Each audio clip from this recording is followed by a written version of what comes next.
हमारे जीवन का जो सबसे खूबसूरत हिस्सा है वो हमारे हसीन निष्कलंक बचपन का किस्सा है। आए उम्र मैंने तुझसे शायद जो कहा वो तूने सुना नहीं, तू मेरा बचपन छीन सकती है पर बचपना नहीं। एक इंसान का बचपन तो जा सकता है पर बचपना कभी नहीं जाता, क्योंकि वो इतना खूबसूरत होता है कि इंसान के जीवन से कभी निकल ही नहीं पाता। नमस्कार, मैं आज एक मानव के जीवन के सबसे खूबसूरत और सबसे हसीन दौर जीवन का बचपन, जिसको शायद दुनिया का हर व्यक्ति दोबारा से जीना चाहता है, दोबारा से उस पल को, उस दौर को पाना चाहता है। वो खूबसूरत यादें जो जीवन भर एक इंसान, एक मनुष्य के साथ जुड़ी रहती हैं, वो बचपन की यादें होती हैं।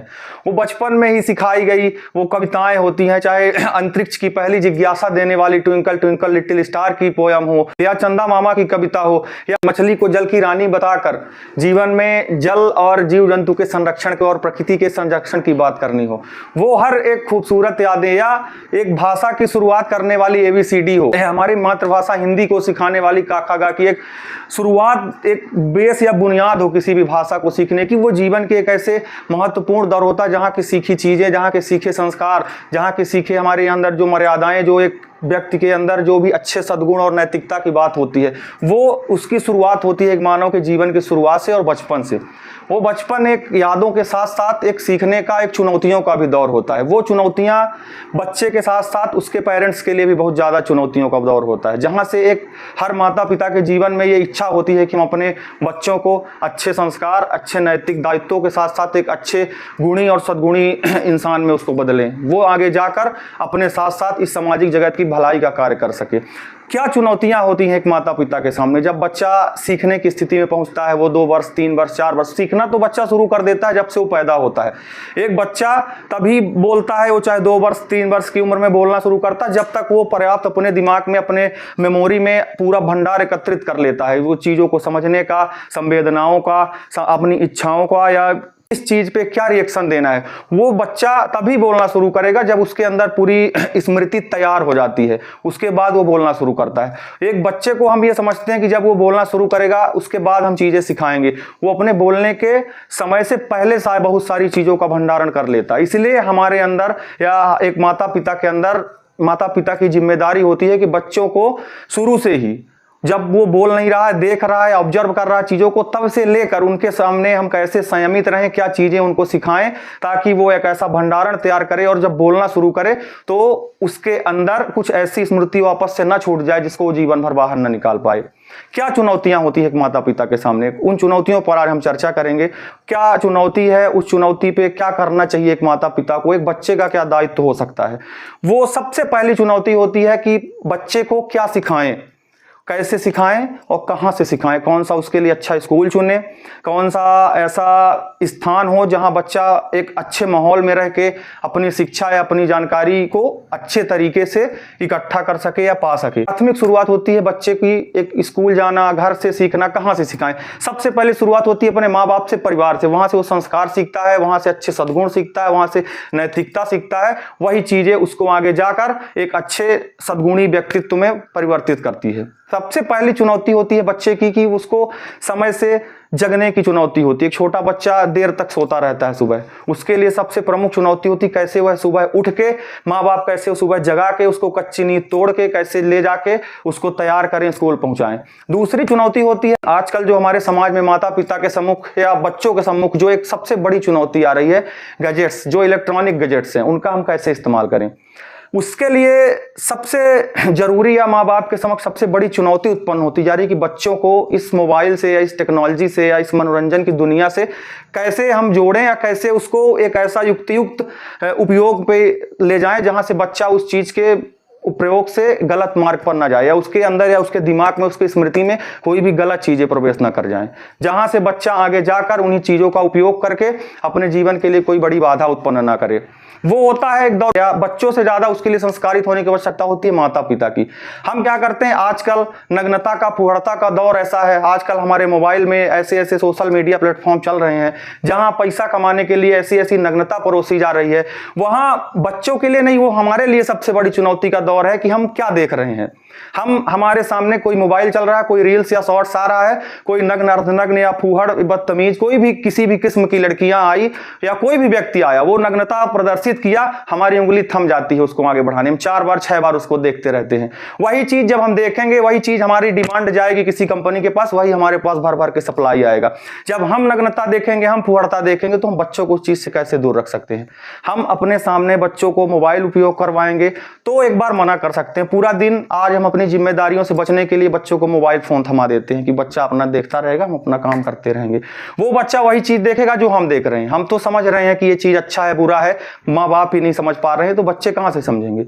वो बच्चे धीरे धीरे वही चीज देखते हैं। और एक बच्चा जब 6 साल 7 साल 8 साल का होता है, जहां उसके दिमाग एक निर्माण की प्रक्रिया से गुजर रहा होता है, वहां जाकर वो 10 से 20 हजार मर्डर के सीन, रेप के सीन, जाके डकैती, लूट, हत्या, बलात्कार के सीन देखता है। वही चीजें उसकी स्मृति में जाके घुस जाती हैं। बाद में हम उसको पीडियाश्योर, पीडिया गोल्ड, बॉर्नवीटा, हॉर्लिक्स पिला के उसकी स्मृति तेज करते हैं। स्मृति तो उसकी भर गई, तेज हो चुकी है उन चीजों को देख देख के। वहां से हम उम्मीद करते हैं कि उसको हम बॉर्नवीटा, कॉम्प्लेन पिला के उसको बौद्धिक रूप से बड़ा तेज और बड़ा बुद्धिमान, कुशाग्र बुद्धि का बना लेंगे। एक बच्चा जिन चीज़ों को देख रहा है, जो मनोरंजन का साधन प्रयोग कर रहा है, या जिन सोशल मीडिया प्लेटफॉर्म का या कुछ भी मनोरंजन का साधन हो, यूट्यूब हो, गेमिंग हो, कुछ भी हो, वो चीज़ें वो प्लेटफॉर्म ऐसी जगह से आ रही हैं, वो यूरोप से, अमेरिका की बनाई लोगों के द्वारा ऐसे देशों से आए वो प्लेटफॉर्म है जहां के खुद यूथ बर्बाद हो चुके हैं। वहां 10 साल 12 साल 15 साल के बच्चे मम्मी पापा बन रहे हैं। ये सबसे बड़े नैतिक अधोपतन की पराकाष्ठा है। वहां के संस्कार हमारे देश में आ रहे हैं, वही बच्चों को मनोरंजन के लिए परोसे जा रहे हैं।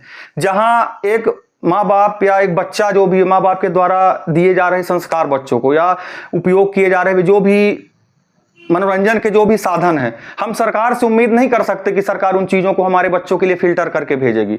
आज ऐसा दौर है, ऐसी लोक लुभावन राजनीति का दौर है, जहां हम सरकार से उम्मीद नहीं कर सकते कि सरकार कोई हमारे लिए अच्छा, हमारे बच्चों के लिए अच्छा कोई चीज़ या ऐसा मनोरंजन की चीज़ें उपलब्ध करवाएगी जिसमें कोई भी प्रकार की गलत चीज़ें ना हो, कोई फुहड़ता ना हो, कोई नग्नता ना हो। आज सरकार के लिए धन अर्जन सबसे बड़ी चीज़ है। वो उसके लिए चाहे जुआ हो, शराब हो, किसी भी तरह की फुहड़ता, नग्नता हो, मनोरंजन का कोई भी साधन हो, वो उसको बेच के पैसा एकत्र करेगी और जनता के सामने उसको बांटेगी। वो नेताओं की लोक लुभावनपन का या लोक लुभावन रूपी राजनीति का परिणाम है। इसके लिए हमको फिल्टर करना पड़ेगा। हमको अपने बच्चों को उन चीजों के अच्छे और सही तरीके से उपयोग के लिए प्रोत्साहित करना पड़ेगा। हम बच्चों को तकनीकी से दूर नहीं रख सकते। अभी तकनीकी का दौर है, आने वाला दौर इससे भी ज्यादा तकनीकी का होगा। अगर उससे हम पीछे रखेंगे तो बच्चे बहुत पीछे हो जाएंगे।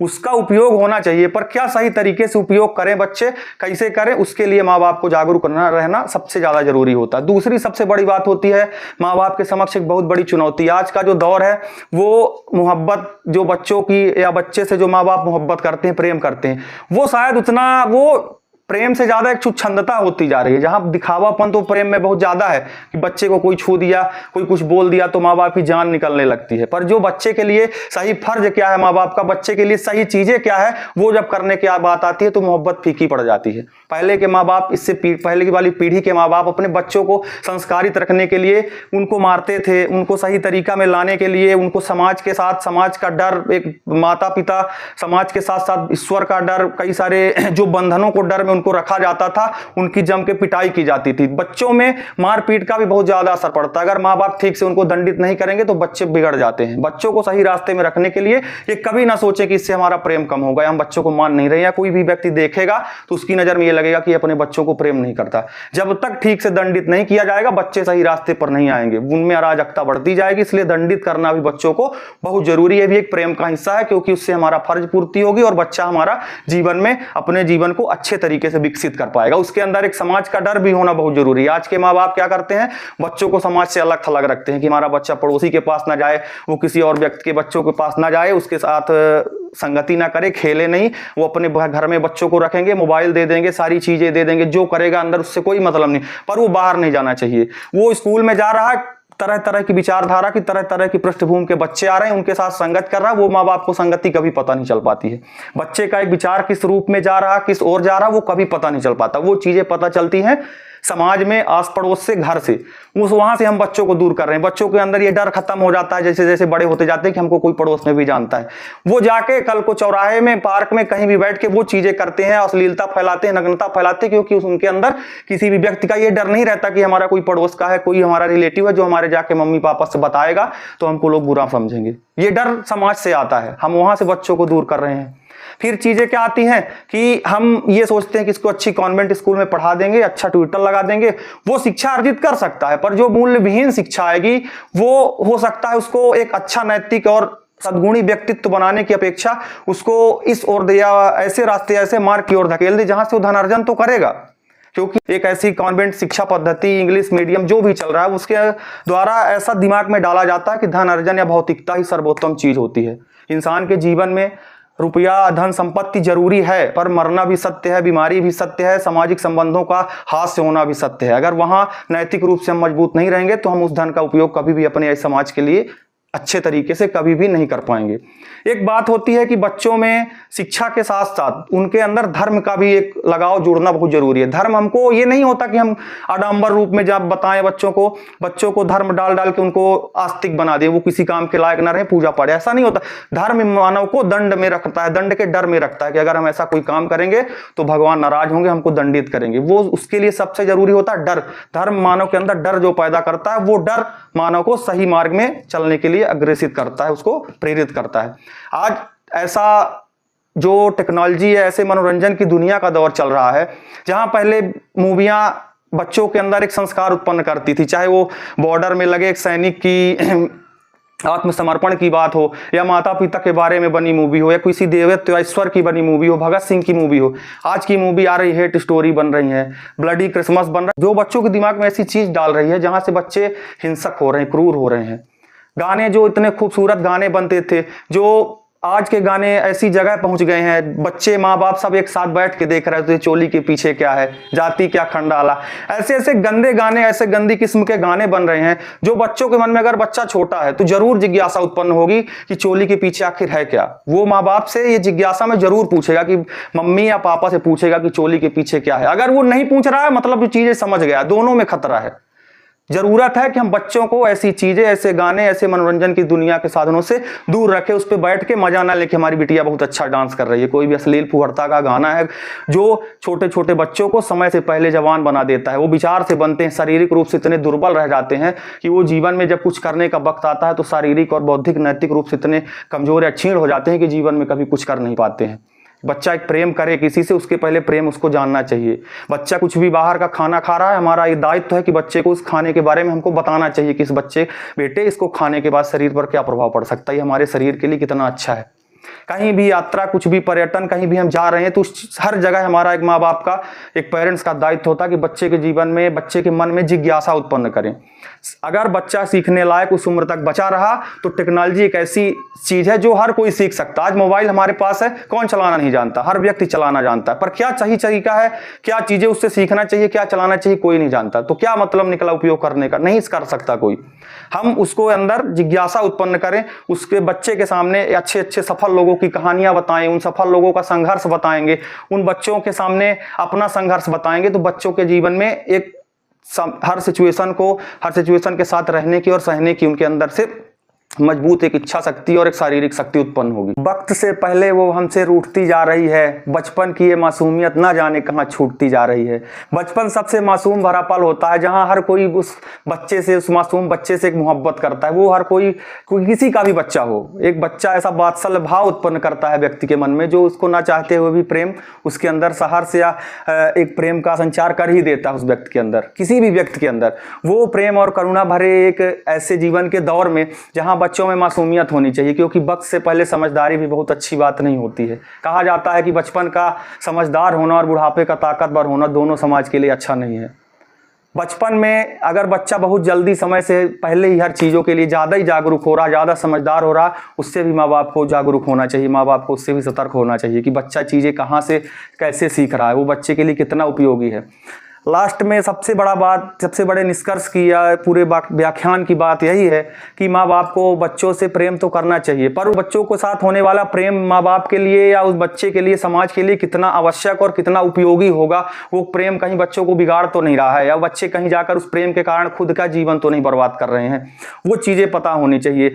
तकनीकी का उपयोग कितना अच्छे तरीके से कैसे हो सकता है, माँ बाप अपनी निगरानी में करें। उससे भी बड़ी बात, बच्चों से ज्यादा माँ बाप को संयमित रहना पड़ेगा। हम बच्चे को ये बोल सकते हैं कि बेटा झूठ नहीं बोलना चाहिए, और उसके सामने दिन भर दूसरों से भर भर के झूठ बोलेंगे, जीवन में हमेशा उसके मन में यही चीज बैठेगी कि झूठ नहीं बोलना है, ये कहने की बात है, बोला जा सकता है। जो व्यवहार हम बच्चों में सिखाना चाहते हैं, सबसे पहले उसका हमको पालन करना पड़ेगा। उसके बाद ही हम अपने जीवन में अच्छे संस्कारित और शैक्षिक और गुणी माँ बाप का एक जो फर्ज होता है वो अदा कर पाएंगे, और बच्चा उस चीज से अच्छी शिक्षा लेके इस सामाजिक जगत की भलाई के लिए कार्य करेगा। धन्यवाद।